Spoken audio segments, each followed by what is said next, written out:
হুট করে স্বস্তির খবর পেল দেশের ক্রিকেট।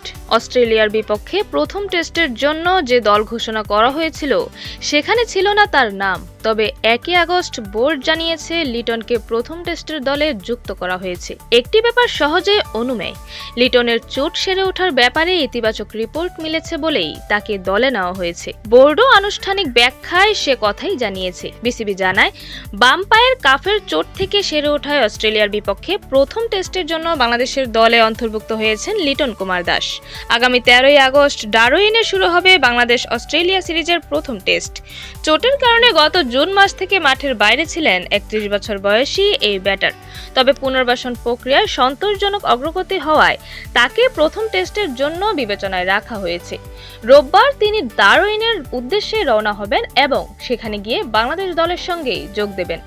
অস্ট্রেলিয়ার বিপক্ষে হোম সিরিজের শেষ ওয়ানডেতে চোটের শিকার হন লিটন। চোট নিয়ে ব্যাটিং চালিয়ে যান, এরপর আর খেলা হয়নি তার। অস্ট্রেলিয়ার বিপক্ষে টি-20 সিরিজ, গোটা জিম্বাবুয়ের সফর তো হাতছাড়া হয়েছেই, যেতে পারেননি লঙ্কা প্রিমিয়ার লিগেও। তার বদলি হিসেবে গল গ্যালান্টস দলে নেয় নুরুল হাসান সোহানকে। চোট সারাতে লিটনকে দেশের বাইরে নেওয়া হয়, সেখানে চিকিৎসা নিয়েই মিলেছে সুফল।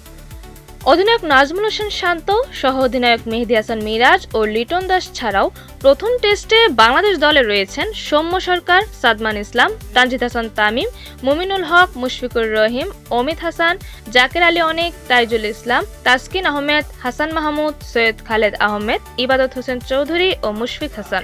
চোটের কারণে নাহিদ রানাকে গোটা সিরিজ ও শরীফুল ইসলামকে এই টেস্টে পাচ্ছে না দল।